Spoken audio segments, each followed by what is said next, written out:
Inmediatamente vamos a retomar el tema de la reforma al Código Penal, o mejor conocida la ley Mordaza, que no es una ley especial, porque escuchamos en las calles que dicen, bueno, es contra una ley, contra la ley Mordaza.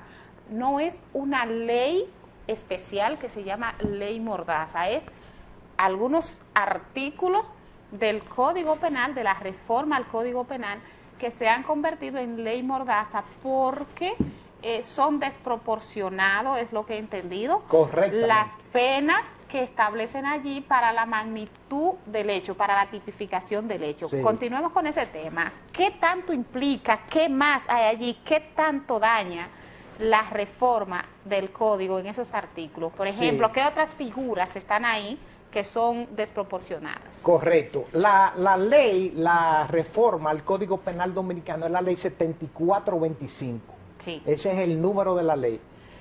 ¿Qué ocurre?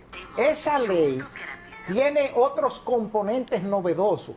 Por ejemplo, con la actual legislación, la gente tiende a evadir fiscalmente a la Dirección General de Impuestos Internos. Sí. Me explico. Y eso es el ABC en el derecho, en el ejercicio de la profesión, sobre todo en materia de transferencias inmobiliarias. Me explico.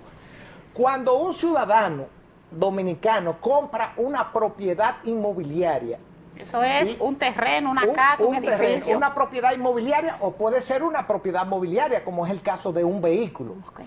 Ocurre que tú, cuando redactas el contrato de venta, el notario tiene la tendencia, por un tema de evasión fiscal, de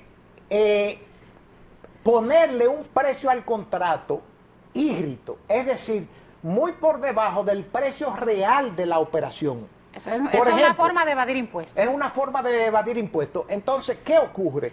Si tú compras, por ejemplo, un vehículo en $1 millón, pero tú lo declaras en el contrato por $500,000, entonces tú estás evadiendo al fisco, a la Dirección General de Impuestos Internos, pagar 500,000, porque solamente el pagaría 50% por 500,000 ahí de los impuestos. Entonces, ya esa evasión fiscal tipifica un delito penal, y la Dirección General de Impuestos Internos te puede perseguir y te puede condenar penalmente. Pero además, no solamente puede perseguir al comprador de la propiedad, sino también al vendedor, porque cometen igualmente el delito quien vende, que permitió que la venta se declarara por menos valor de lo que realmente se estaba haciendo, y el comprador que quiso ponerlo por debajo del precio para pagarle menos impuestos a la Dirección General de Impuestos Internos. Pero con respecto a la popular frase del pueblo dominicano de la ley Mordaza, por ejemplo, el gobernador del Banco Central y el ministro de Finanzas tienen un salario mensual que anda más o menos en el $1,500,000. Sí. Que este es uno de los pocos países del mundo donde un funcionario gana menos que el presidente de la República, que es el primer mandatario de la nación y sobre quien recae la mayor responsabilidad. Porque una falta que comete el gobernador del Banco Central, que gana $1,500,000 mensualmente, es una falta imputable al presidente de la República, que lo designó. Pero ¿qué ocurre? Si tú dices públicamente que el gobernador del Banco Central gana $1,500,000 mensualmente, mientras que al ciudadano de a pie que un maestro gana 50, 10 o 12,000 pesos o 50,000 pesos, y resulta que al gobernador del Banco Central no le gustó lo que tú dijiste, tiene la facultad, en virtud de ese código Mordaza, por eso es que le dicen Mordaza. O sea, que yo no puedo, yo como ciudadana no puedo cuestionar las actuaciones de los funcionarios. Tú no podrías cuestionar absolutamente nada. ¿Y entonces cómo vamos a descubrir los casos de corrupción? Efectivamente. ¿Cómo vamos a expresar cuando no estamos de acuerdo con algo? Como por ejemplo ahora esa manifestación. Si sigue el Código Penal, si se aprueba tal cual, entonces muchos de los que manifestaron podrían ser encarcelados. Sí, pero vuelvo y te repito, eso es precisamente lo que ha irritado a la población dominicana, porque no es que se tipifiquen los delitos, es la desproporcionalidad que hay entre la pena y el delito.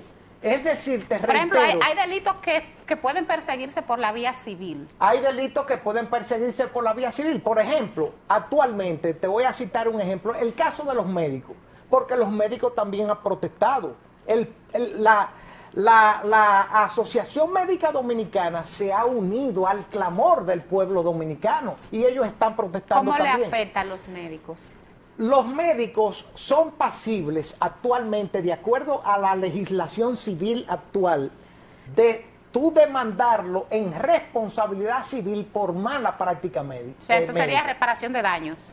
En reparación de daños, y el médico tendría que compensar a la víctima o a los familiares de la víctima económicamente, pero ahora las víctimas tienen el derecho de perseguir penalmente y le pueden imponer una pena hasta de 10 años y más. Y pueden perder el S4. Y podrían perseguir la cancelación del S4 y ese médico cuya intención no era, ¿verdad?, en el ejercicio de la profesión, provocarle un daño ni la muerte a ningún ciudadano, pero por circunstancias de la vida ocurrió. Que podría caer en lo que actualmente podría caer en lo que es una negligencia. Se podría en una negligencia médica, en una mala práctica médica, que eso tiene consecuencia civil, pero ahora va a tener consecuencia penal y la cancelación del S4 también. Caramba, entonces ¿cree usted que sí el poder, el Congreso va a tomar en cuenta toda esa sugerencia? Aunque sí vi que hay varias propuestas para la modificación de la reforma actual. Vi que hay unas que establecen con claridad cuáles son, por ejemplo, Lidia Pérez, hermana de Ruby Pérez, sometió una pieza en la que ella, por ejemplo, decía que en lo que tiene que ver con la difamación y la injuria, se clasificaba cuándo era difamación, cuándo era injuria, cuáles hechos debían estar presentes para poder calificarlas, mientras que otras propuestas no tenían esos hechos descriptivos que debían estar presentes, y que eso permitía, pues, el hecho de que lo caracterizara, permite, eso lo vi en el artículo del Diario Libre que salió, permite entonces que sea la pieza más completa, porque para que se dé un hecho tiene que estar presente unas y otras características que si no están, por ejemplo, citaba que si una persona difunde una información de otro, para que sea calificado como daño a la moral, debía esa persona, primero, conocer que la información era falsa, segundo, tener el deseo de difundir aún sabiendo que es falsa. Que si ninguna de esas dos características están, entonces no se podría calificar como de difamación. Eso es correcto. Pero otra cosa importante, a propósito de la hija de Ruby Pérez que me recordaste, tú ves el caso que ocurrió con el YC, que murieron 200 y pico de personas, y mal no recuerdo.